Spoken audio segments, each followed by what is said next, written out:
Brought you by Meghdoot herbal. मुझे diabetes है। मेघदूत मधुशून्य ये हाई ब्लड शुगर और ब्लड प्रेशर को कंट्रोल तो करता ही है, साथ में ये मुझे काफी एनर्जेटिक रखता है। मेघदूत मधुशून्य खाओ, फिट एंड फाइन हेल्थ बना।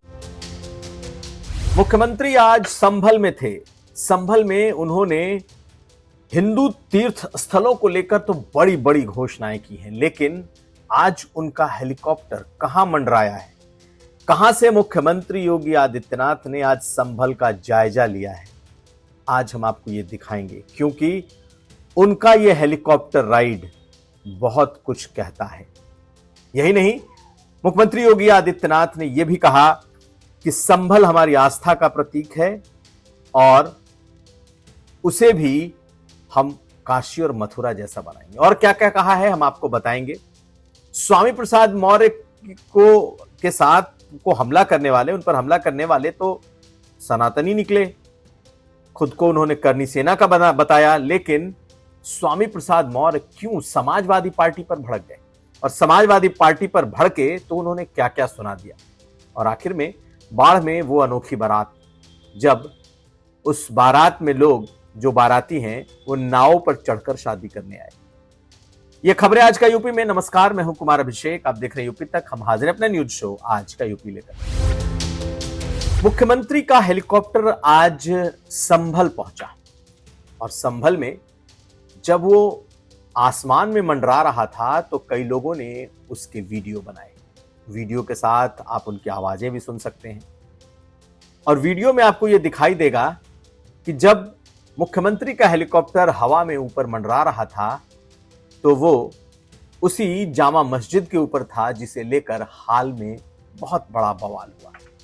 मुसलमान जामा मस्जिद कहते हैं, लेकिन मुख्यमंत्री योगी आदित्यनाथ और जो हिंदू पक्ष है वो उसे हरिहर मंदिर कहता है। हरिहर मंदिर है या जामा मस्जिद है, इसे लेकर विवाद इस वक्त कोर्ट में बना हुआ है। लेकिन मुख्यमंत्री का हेलीकॉप्टर से उस इलाके के ऊपर उड़ना और प्रत्यक्षदर्शियों की माने तो 2-3 बार उनके चक्कर लगाना, यह दिखाता है कि मुख्यमंत्री कहीं ना कहीं ऊपर से उसका जायजा ले रहे थे। 2-3 वीडियो लोगों ने बनाया और वो दिखा कि मुख्यमंत्री उस जिसे वो हरिहर मंदिर कहते हैं, जिसे कहते हैं कि ये विष्णु का मंदिर है, जिसे हिंदू पक्ष भी विष्णु मंदिर और कल्कि मंदिर भी कहता है और जिसे मुस्लिम पक्ष पूरी तरीके से जामा मस्जिद कहता है, आज मुख्यमंत्री का हेलीकॉप्टर उसके ऊपर मंडराता दिखा। तो क्या मुख्यमंत्री जायजा ले रहे थे? इस बात की तस्दीक ऐसे होती है कि जब मुख्यमंत्री वहां से 30 किलोमीटर दूर सभा स्थल पर पहुंचते हैं जहां उनका हेलीकॉप्टर उतरता है, तो उन्होंने आज संभल को लेकर क्या क्या बातें कही।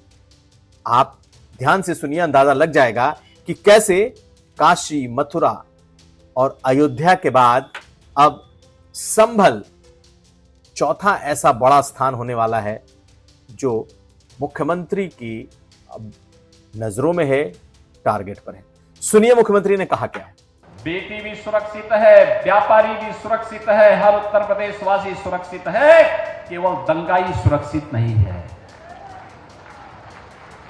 दंगाई के ऊपर महाकाल अब अपना वास्तविक असर दिखा रहा है। अब वह अपनी गति को दुर्गति में बदलने के लिए वहां दिखाई दे रहा है और संभल और उत्तर प्रदेश अपनी गति को प्रगति की तरफ उछाल मार रहा है और उसी प्रगति के साथ जोड़ने के लिए आज हम सब आपके बीच आए हैं। तो मुख्यमंत्री ने एक तरीके से साफ इशारा कर दिया कि अगले निशाने पर अब तो संभल ही है। यहां पर हरिहर मंदिर का भी उन्होंने जिक्र किया, कहा कि जहां पर कल्कि का अवतार लेने वाले हैं विष्णु और जहां शिव दोनों एक हैं, वो तो बनकर रहेगा। तो खुले तौर पर उन्होंने उस जगह को नहीं कहा, लेकिन इशारा उसी मंदिर की तरफ। हेलीकॉप्टर भी आज उसी हिंदू पक्ष के मुताबिक उसी मंदिर के ऊपर से, और मुसलमानों के हिसाब से देखा जाए या वर्तमान स्थितियों के हिसाब से देखा जाए तो जामा मस्जिद के ऊपर ही उनका हेलीकॉप्टर आज उड़ा है। लेकिन मुख्यमंत्री ने एक एक बात याद दिलाई है कि उस पूरे इलाके में किस तरीके से हिंदुओं की पहचान, उनके पूजा पाठ, पूजा पद्धतियों को नष्ट किया गया और सरकार अब उसे एक एक करके वापस करा रही। 68 तीर्थ, 19 कूप, ये वो तीर्थ स्थान हैं जो कभी हिंदुओं के थे और संभल में इन्हें दोबारा से रिवाइव किया जा रहा है।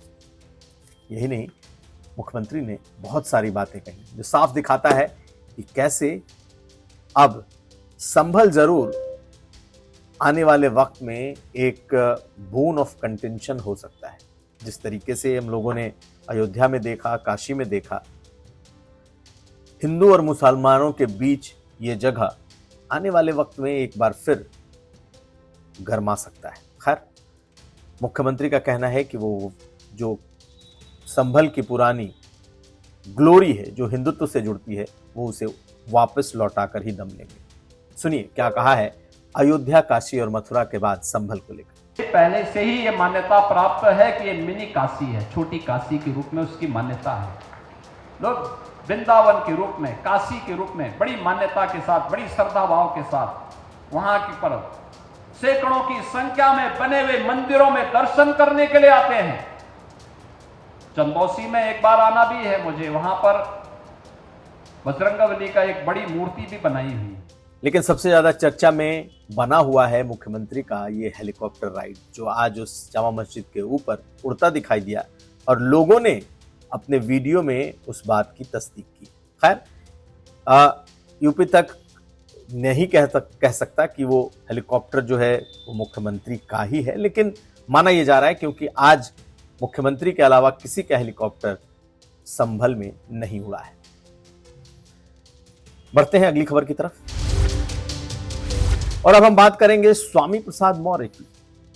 कल जो रायबरेली में स्वामी प्रसाद मौर्य के साथ हुआ, जिस तरीके से दो लड़कों ने, रोहित द्विवेदी जो खुद को करनी सेना का बता रहा था और शिवम यादव, इन दोनों ने हमला किया था स्वामी प्रसाद मौर्य पर। पीछे से एक थप्पड़ भी स्वामी प्रसाद मौर्य को लगा माला पहनाते वक्त, लेकिन उसके बाद जो पिटाई हुई, उसके बाद जिस बुरी तरीके से इन दोनों को पीटा गया, यह लगने लगा कि इस मामले पर अब स्वामी प्रसाद मौर्य खुलकर बीजेपी को निशाने पर लेंगे, क्योंकि सनातनी लोगों ने खुद को डिक्लेयर किया, करनी सेना का डिक्लेयर किया, तो इनका एसोसिएशन निश्चित तौर पे हिंदुत्ववादी पार्टियों से, बीजेपी से, हालांकि बीजेपी डिनाई करती रहती है, लेकिन इस मामले में आज सबसे ज्यादा भड़के हुए थे स्वामी प्रसाद मौर्य समाजवादी पार्टी पर। कह रहे हैं कि दोनों एक ही सिक्के के पहलू हैं। पीडीए नाम का नारा बेशक अखिलेश यादव ने दिया है, लेकिन अखिलेश यादव भी एक ही थाली के चट्टे बट्टे हैं, अखिलेश यादव और बीजेपी। तो आखिर ऐसा क्या हुआ कि स्वामी प्रसाद मौर्य ने समाजवादी पार्टी को अपने निशाने पर ले लिया? सुनिए क्या कहा है। प्रयागराज में थे और आज उन्होंने खूब भड़ास निकाली है सपा और अखिलेश यादव पर। सुनिए स्वामी प्रसाद मौर्य को। अखिलेश यादव की भी सरकार में गुंडागर्दी चरम पर थी, आज योगी सरकार में भी गुंडागर्दी चरम पर है, और साथ ही साथ ये दोनों आपस में नूरा कुश्ती लड़ते रहते हैं। 27,764 स्कूल बंद होने के मामले में समाजवादी पार्टी सोती रही। योगी सरकार के इस जनविरोधी नीति के खिलाफ उसको मैदान में आना चाहिए था, सड़क पर नहीं उतरी। पीडीए के नेता खुद कंफ्यूज हैं। पीडीए का गठन क्यों हुआ था ये खुद भूल गए, और इसीलिए अब जिस रूप में होता है पीडीए की परिभाषा नई बनाते रहते हैं और नया पीडीए का परिभाषा परिभाषित करते रहते हैं, जिसके नाते इनके कार्यकर्ता भी कंफ्यूज हैं कि आखिर अखिलेश का पीडीए है क्या। इसलिए अब उसकी सही व्याख्या तो अखिलेश ही कर सकते हैं। दरअसल कल से ही इस बात का अंदाजा लगाया जाने लगा था कि कहीं ऐसा तो नहीं कि स्वामी प्रसाद मौर्य अब दोबारा से समाजवादी पार्टी के करीब जा रहे हैं, कहीं ऐसा तो नहीं कि सपा के लोग उन्हें वापस अपनी पार्टी में ले लेंगे या वो सपा की तरफ झुक जाएंगे, क्योंकि उन पर हमला करने वाला खुद को सनातनी बता रहा है, करनी सेना का बता रहा है। लेकिन आज स्वामी प्रसाद मौर्य ने निश्चित तौर पर एक कहते हैं ना सियासी ऐसी बात कहना कि सबको भौचक्का कर दिया उन्होंने, और खुद को, और जितनी बात उन्होंने बीजेपी के खिलाफ कही उससे ज्यादा खिलाफ बातें उन्होंने समाजवादी पार्टी को लेकर कह दी। तो अभी तक बहुत समय से गुमनामी में सियासी तौर पर चल रहे स्वामी प्रसाद मौर्य को अचानक ये ऊर्जा मिल गई है, और उनको ये ऊर्जा इस घटना के बाद मिली है। अचानक से वो चर्चा में आ गए हैं और उन्हें लगता है कि वो जो पीडीए का मामला है, जो ओबीसी को का मामला है, उसे वो लीड कर लेंगे। खैर, अभी तक सचमुच वो गुमनामी में चल रहे थे, कोई पूछ नहीं रहा था। उनके अपने जो समर्थक वर्ग हैं उन तक उनकी पहुंच थी। उन्होंने एक पॉलिटिकल पार्टी बनाई है, एक संगठन बनाया है, लेकिन उसे कोई खास तवज्जो नहीं मिल रही थी। लेकिन इस घटना के बाद अचानक स्वामी प्रसाद मौर्य की चर्चा खूब होने लगी है और वो अब खुद को बड़ा पीडीए नेता साबित करने के में तुल गए हैं। और यही वजह है कि पहले टारगेट पर उन्होंने अखिलेश यादव को ले लिया है। उन्हें लगता है कि अगर अखिलेश यादव को टारगेट कर लेंगे तो हो सकता है कि पीडीए के नेता के तौर पर उनकी पहचान समाजवादी पार्टी से इतर बन जाए। तो खैर, उनके सियासी सोच या उनकी सियासी रणनीति कहां चल रही है ये तो वही जाने। लेकिन आज सपा और अखिलेश यादव को टारगेट करने पर लोग जरूर चौंके हैं।